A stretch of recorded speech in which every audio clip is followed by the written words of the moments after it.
আমরা এখন পরিমিতির খুবই গুরুত্বপূর্ণ একটা টপিক নিয়ে আলোচনা করব, সেটা হচ্ছে সিলিন্ডার। সিলিন্ডার কাকে বলে, সিলিন্ডার কি কি ধরনের, এর একটা প্র্যাকটিক্যাল দেখব এবং হচ্ছে সিলিন্ডারের ক্ষেত্রফল কিভাবে বের করতে হয়, এই বিষয়গুলো আমরা আজকে এখানে ক্লিয়ার হব।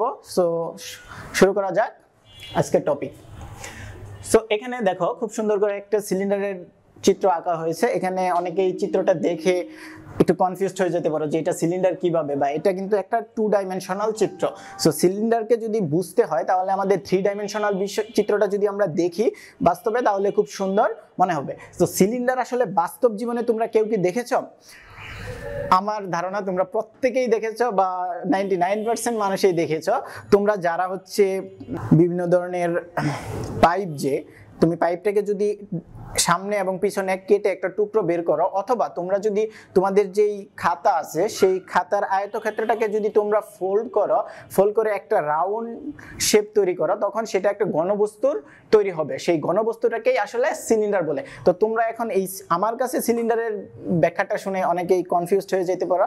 সো আমরা যদি বইয়ের চিত্রটা মানে বইয়ের সংজ্ঞাটা যদি আমরা খেয়াল করে দেখি তাহলে সেটা হচ্ছে এরকম, যে আয়তক্ষেত্রের যে কোনো বাহুর একটি অক্ষকে যদি ধরে আমরা যদি আমরা ফোল্ড করার পর যে ঘনবস্তুটা তৈরি হবে তাকে বলা হয়ে থাকে কি, সিলিন্ডার। সো সিলিন্ডারকে আমি আলোচনা করার আগে তোমাদেরকে আমি একটা সিলিন্ডার বানিয়ে দেখাবো। যে খেয়াল করে দেখো, এটা কিন্তু আমাদের একটা হচ্ছে কি, একটা খাতার A4 সাইজের পেপার, অথবা তুমি যে কোনো একটা আয়তক্ষেত্র একটা নিতে পারো। সেই আয়তক্ষেত্রটাকে যদি আমরা ফোল্ড করি, দেখো এই যে কালো রেখাটা, এইটা একটা যদি অক্ষ ধরি, এই অক্ষটা ধরে আমরা এটাকে ফোল্ড করলাম। ফোল্ড করার ফলে এখানে কি তৈরি হবে খেয়াল করে দেখো।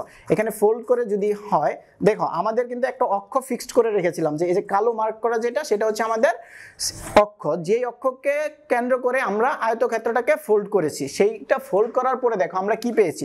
সেটা ফোল্ড করার পরে আমরা কিন্তু একটা এ ধরনের শেপ পেয়েছি। খেয়াল করে দেখো, এখানে এটা কিন্তু একটা সিলিন্ডার হয়ে গেছে। দেখো আয়তক্ষেত্র থেকে আমরা কিন্তু অলরেডি সিলিন্ডারের শেপটা নিয়ে এসে পড়েছি। দেখো এখানে কিন্তু একটা বৃত্ত আছে এই পাশে, এবং হচ্ছে তার নিচের দিক দিয়ে একটা বৃত্ত আছে। সো এই চিত্রটা যদি আমরা বাস্তব এই আমাদের যে ড্রয়িং করা চিত্রটা, সেই চিত্রটার সাথে তুলনা করি, সেটা হচ্ছে এই ধরনের চিত্র।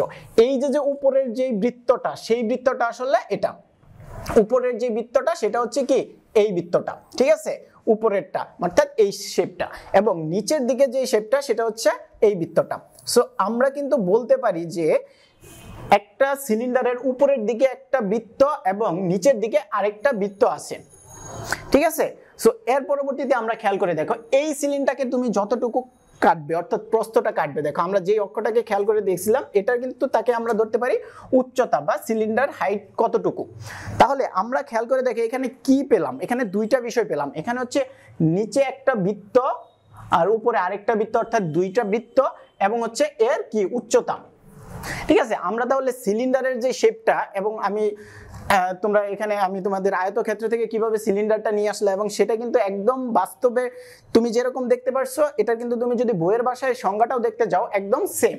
সো আমরা যদি এর ক্ষেত্রফলটা বের করতে চাই তাহলে আমাদের কি করতে হবে? প্রথমত আমরা যাই ক্ষেত্রফল কিভাবে বের করতে হয়। সো ক্ষেত্রফল বের করার জন্য আমাদের কিন্তু 2 ডাইমেনশন লাগে, অর্থাৎ এখানে উচ্চতাটা লাগবে, এবং খেয়াল করে দেখো এই যে বৃত্তটা আছে সেই বৃত্তটার পরিধি কিন্তু আমরা জানি। সেই পরিধিটা কি খেয়াল করে দেখো, এই বৃত্তটার কিন্তু পরিধি হচ্ছে এই যে চারপাশে সবটুকু। বৃত্তের পরিধি কি, একটা বৃত্ত যদি আমি এভাবে আঁকাই তাহলে এর পরিধিটা কি হবে খেয়াল করে দেখো, এই যে চারপাশের কিন্তু পুরোটুকু হবে এর পরিধি। তাহলে বৃত্তের পরিধি আমরা কিভাবে বের করি? বৃত্তের পরিধি আমরা কি বের করি, 2πr।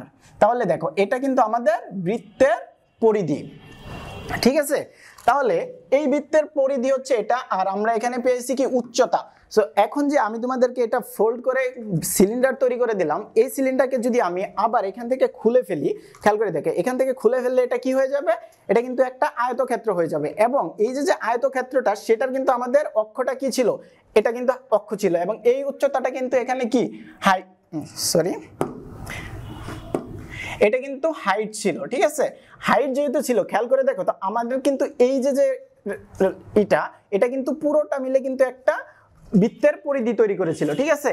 এই বৃত্তের পরিধিটা কিন্তু আমরা এখানে 2πr, এটাকে কিন্তু আমি যদি এভাবে খেয়াল করে দেখো, এখানে যদি আমি দেখাই দেই তাহলে কিন্তু এইটা কি হবে, আমার ভূমি আর এটা কি হবে উচ্চতা।